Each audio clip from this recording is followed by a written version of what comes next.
আসসালামু আলাইকুম। এটা হচ্ছে বাইল্লা মাছ।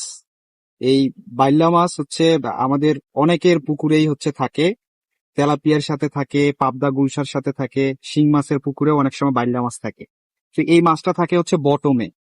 তো যখন এই পুকুরে এয়ারেটর চলতেছে এখন, কিন্তু এই পুকুরে এই মাছটা কিন্তু মারা গেছে।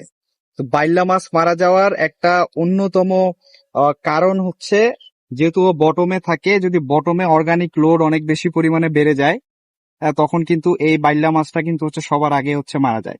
মৃগেল মাছ যদি মারা যায় পুকুরের মধ্যে, তখনও কিন্তু বুঝতে হবে যে মৃগেলটাও যেহেতু বটমে থাকে, ও বটমের অর্গানিক পচা টচা খেয়ে হচ্ছে বাঁচে।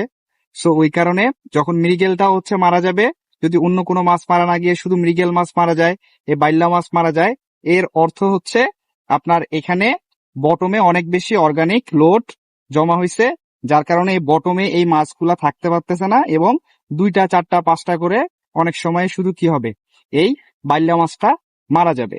তো এখানে সমাধানটা হচ্ছে বটমের অর্গানিক লোডটা কমানোর জন্য গ্রাজুয়ালি হচ্ছে সয়েল প্রোবায়োটিক্স এর ডোজ করা। সয়েল প্রোবায়োটিক্স এর ডোজ করলে তখন কিন্তু বটমের ময়লাটা পরিষ্কার হবে, এবং আপনার এই যে তলায় যে মাছগুলা থাকে, মৃগেল মাছ, বাইল্লা মাছ, এই মাছগুলার কিন্তু মর্টালিটিটা কিন্তু তখন কমে যাবে।